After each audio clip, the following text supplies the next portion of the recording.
Magandang araw po sa bawat isa sa inyo. Welcome back to our 365 Daily Devotions. Gusto ko po nang batiin si Ma'am Cristina Develos Ancheta. Hello po sa inyo. Salamat po sa inyong panonood dito sa ating devotion. I hope malaking tulong po ito sa inyong spiritual life. Now, ngayon pong linggo, meron po tayong panibagong series. Ang series po natin ay patungkol sa intimacy. Intimacy with God. Pag sinabi po nating intimacy, halimbawa sa tao, no? Yung kaibigan natin, very intimate tayo. Yung pag nagkatinginan pa lang tayo ng kaibigan natin, or ng asawa natin, or ng kapatid natin, merong strong emotional bond na nagkakaintindihan agad tayo, no? Meron kayong parehong pag-iisip, nagkakaunawaan agad. So, intimacy with God, something we have to pursue, no? Ito yung gusto nating mangyari sa buhay natin, sa ating Christian life. Meron tayong intimacy, close tayo sa Panginoon. Sanggang dikit ni Lord, no? Kaya when we pursue intimacy with God, kasama talaga dito yung meditation, pananalangin, pagbabasa ng salita ng Diyos. Gusto nating maunawaan sino ba talaga si Lord sa ating mga buhay. Na yung tatalakayin po nating talata ngayong umaga ay matatagpuan po si Jeremiah 29:13. Sabi po rito, "You will seek me and find me when you seek me with all your heart." Hahanapin niyo ako at matatagpuan kapag hinanap ninyo ako ng inyong buong puso. Kaya sa umagang ito, mga kapatid, yun po yung gawin natin, no? Hanapin natin ng buong puso si Lord. At sabi po dito sa talatang ito, matatagpuan natin siya. Now, bigay ko po sa inyo yung kaunting background patungkol po rito si Jeremiah.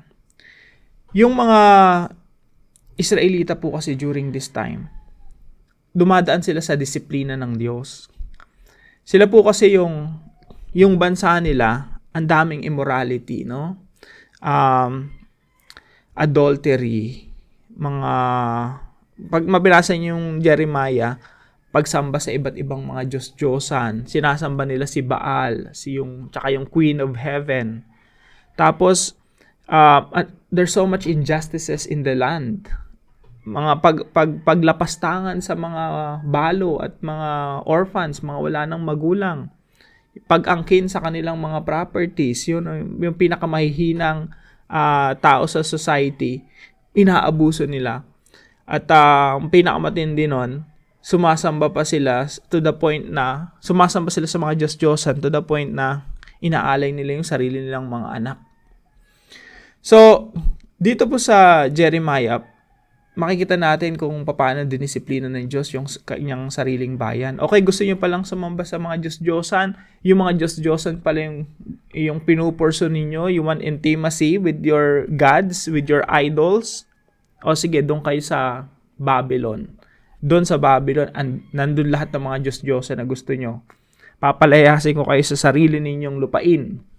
At doon kayo magiging tagapaglingkod sa ibang bansa. So, sila po, yung sa panahon na to, no, ginamit ng Diyos si Nebuchadnezzar, winasak yung templo nila, tapos pinalayas yung mga Israelita sa sarili lang bayan. Sobrang brutal yung mga pangyayari na yan. Makikita niyo po yun sa Lamentation, sa sulat ni Jeremiah. Pero bagamat yung mga tao na ito during that time, ang hinahanap nila, sinasamba nila mga Diyos-Diyosan, tapos dinisiplina sila ng Panginoon, sabi ng Diyos sa kanila, alam niyo, mahal ko pa rin kayo eh. Kahit na adulterous kayo, iba yung hinahanap niyo, imbis na ako na tunay na Diyos.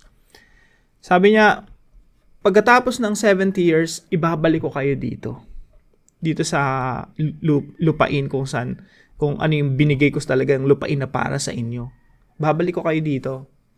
Kaya dito sa Jeremiah chapter 29, makikita niyo dito sa mga talata rito yung sabi dito, "For I know the plans I have for you." Nandito yung talata ng Jeremiah 29:11 eh. Kahit na tumalikod kayo sa akin, dumadanas kayo ng pagdidisiplina, "For I know the plans I have for you, declares the Lord, plans to prosper you." Ako yung Diyos na talagang nagpaplano ng para sa inyong ikabubuti. Kahit tinalikuran niyo ako, kahit sumamba kayo sa mga Diyos-Diyosan, I am this kind of God. Merong magandang plano sa inyo. And not to harm you, plans to give you hope and a future. Meron akong magandang kinabukasan na binibigay sa inyo. Ang plano ko hindi naman para, para sa inyong ikasasama eh. Ako yung tunay na Diyos na nagmamalasakit sa inyo. Then you will call on me and come and pray to me, and I will listen to you. You will seek me and find me when you seek me with all your heart. And verse 14, I will be found by you, declares the Lord. So, para sa atin po ngayon, having this as a backdrop, ito po yung una nating katuruan. Number 1, searching is the first step to intimacy. Searching for God.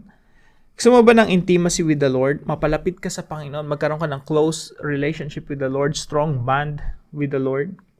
Searching is the first step to intimacy. Now, when we search for God, we also give up our gods, our idols. Sila kasi ang pinurso nila dito, sila Baal yung mga Diyos-Diyosan Pero when you search for God, sabi dito, you will seek me. Bakit po? Kasi dumaan sila ng disiplina ng Panginoon Kaya makikita nyo na walang kwenta yung inyong mga Diyos-Diyosan. Lalapit kayo sa akin, sabi ng Panginoon.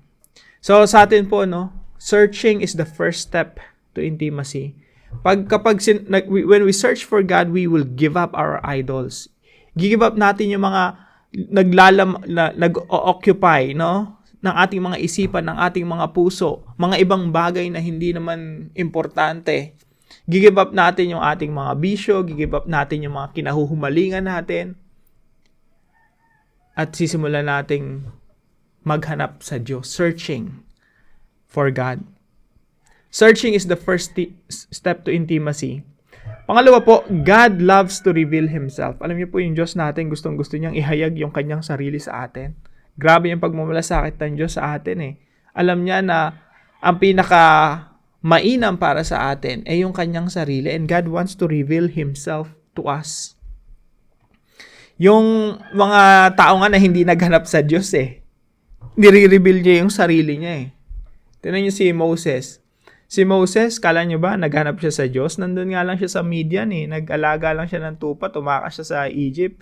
Siguro normal lang yung araw niya kung ano yung usual na ginagawa niya everyday. Yun lang ginagawa niya, normal na normal. Baka nga hindi niya pa siya nagpe-pray noon o naghahanap sa Panginoon, biglang suddenly, 'di ba? Bigla na suddenly pa, nakakita siya ng nag-aapoy na halaman na hindi natutupok. At that point in time, yung Diyos ni-reveal niya yung sarili niya sa hindi naghahanap sa Kanya How much more tayo na naghahanap sa Panginoon? Mga kapatid, God loves to reveal Himself. Gusto ng Diyos na ihayag yung Kanyang sarili. Gusto ng Diyos intimacy with us. Kaya nga, sa Bible, makikita natin na yung Diyos very relational. Very relational. Biruin mo yung Diyos, inihayag niya yung sarili niya, Father to us. Heavenly Father. Yun yung tinuro sa atin ni Jesus Christ. Paano man? Heavenly Father. Yung salitang Father, it speaks of relationship agad Kasi gusto ng Diyos, maging mga anak niya, tayo. Relationship agad yun Revelation agad yun about who God is. He is our Father. So, God loves to reveal Himself. Pangatlo po, God rewards those who seek Him. God rewards those who seek Him. Sabi po sa Hebrews chapter 11 verse 6, and without faith it is impossible to please God. Because anyone who comes to Him must believe that He exists and that He rewards those who earnestly seek Him. Lahat daw na lumalapit sa Diyos, sabi rito, basahin natin sa Tagalog, sapagkat ang sino mang lumalapit sa Diyos ay dapat sumampalatayang may Diyos at Siya ang nagbibigay ng gantimpala sa mga humahanap sa Kanya. Yung Diyos natin nagbibigay ng gantimpala. He blesses those who seek Him. At what is the greatest blessing? The greatest blessing is Himself. Pag natuklasan natin sino yung Diyos, pag lumalim tayo yung kaunawaan natin patungkol sa Diyos, that's the greatest blessing. God is the greatest blessing. Bukod doon, marami pang blessings along with that, Pero ang pinaka-mainam, the greatest blessing is God Himself. Kaya po sa application natin, number 1, let's search for God with all our hearts. Search for God with all your heart. Sabi po sa talatang inaaral natin, no? You will seek me and find me when you seek me with all your heart. Yung paghanap pala sa Diyos, buong puso. No? Hindi yung parang naghahanap ka lang ng, hinahanap mo yung nakalimutan mong susi or naghahanap ka ng kape, no? Or naghahanap ka ng kutsara na kung saan mo nalapag. Kapag hinahanap mo yung Diyos, buong puso. Kasi siya yung pinaka-importante sa lahat. Hindi siya yung ordinaryong bagay lang na nawawala, no? He's the greatest gift of all. Kaya pag hinanap mo siya, dapat buong puso. Yung talagang, Lord, I want to know you. Please reveal yourself to me. I want to pursue intimacy with you. So, search for God with all your heart. Yan po ba yung ating desire ngayong umaga? I hope ito po yung itinitibok ng puso natin. Lord, I want to be intimate with you. Gusto ko ng strong spiritual bond with you. Yung connection, yung nagko-connect talaga. Gusto kong maramdaman ang laman ng iyong puso. Gusto kong malaman kung ano yung kalooban mo sa buhay ko. Ano yung iniisip mo na dapat ginagawa ko. You know, ganong klaseng intimacy. Mataimtim yung ating mga pananalangin. So, search for God with all your heart. And number 2, pursue intimacy with God. Pursue intimacy with God. Yung Diyos po natin, hindi parang, mga Diyos-Diyosan long time ago sa mga panahon ni Jeremiah. Diyos natin very intimate. Yun nga yung Yahweh. Yung Yahweh, very intimate God very personal. Kaya yung Diyos natin, habang kinikilala mo siya, lagi siyang merong fresh revelation of Himself. Mas lalo nating nauunawaan sino ba talaga siya. So, pursue intimacy with God. Paano po natin gagawin yon? Number 3 po, act accordingly to God's revelation. Act accordingly to God's revelation. Ano po ibig sabihin nito? Kung pinupursu mo yung intimacy with God, and you want to know who God is, pag may ni-reveal ang Diyos sa atin, you have to act accordingly. Paano po nangyayari yon? When God reveals Himself as Lord, kapag nalaman mo, Lord pala siya, you cannot be act as Lord as well. Kailangan you act as His slave, as His servant. Yan po yung ibig sabihin ng act accordingly to God's revelation. When God reveals Himself as a father, you need to act as a child. Para meron talagang intimacy, father and child. Hindi pwedeng ikaw father ka rin. Hindi pwedeng Lord ka rin. Hindi pwedeng king ka rin. Kasi kung dalawang king kayo, magkaaway kayo, walang intimacy doon. So when God reveals Himself as a king, you have to approach Him with humility. Nagpapakumbaba ka sa harap. Lord, Ikaw ang hari ng buhay ko. Ikaw ang masusunod sa buhay ko. So ganun po yun, act accordingly to God's revelation. Kasi po once na-reveal sa atin ng Diyos kung sino siya, Lord, natuklasan ko, mula sa inyong mga salita, kayo pala yung Diyos na makapangyarihan, wala pala imposible sa inyo. So, yung pagtitiwala natin sa Diyos, talagang buong-buo ibibigay natin sa Kanya. Doon nagkakaroon ng intimacy. Yung, ang dami mong problema, ang dami mong pagsubok sa buhay, dumadanas ka ng pugo ng pagdurusa, kagaya ng mga Israelita ng mga panahon na ito. Pero, buong-buo yung pagtitiwala mo sa Diyos. Confident ka kung sino yung Diyos sa iyong buhay. Makikita niyo po yun sa buhay nila Daniel, sila Shadrach, Meshach, and Abednego. Napunta sila nandun sila sa Babylon. Yung confidence nila sa Diyos, buong-buo. Very intimate kasi sila sa Diyos. Kilala nila kung sino yung Diyos. Gaano ka makapangyarihan yung Diyos. And they act according to God's revelation. Sa atin din po ngayon, kung ano yung revelation ng Diyos patungkol sa kanyang sarili, just act accordingly. Magkakaroon po tayo ng intimacy with Him. Para po sa ating discussion, why should we pursue intimacy with God? Bakit ito importante? Bakit kailangan very personal yung approach natin sa Panginoon? Bakit kailangan mataimtim yung pananalangin natin? Bakit kailangan pag nagbabasa tayo ng Biblia talagang ang intention natin, I want to know who God is. So why should we pursue intimacy with God? Samahan niyo po ako sa panalangin.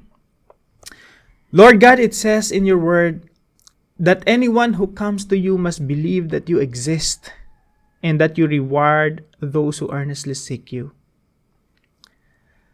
Right now, I seek your presence. I search for who you are. Please continue to reveal yourself to me. As the deer pants for streams of water, so my soul pants for you, my God. My soul thirsts for you. Satisfy me with your presence. Let me pursue intimacy with you. In Jesus' name, amen and amen.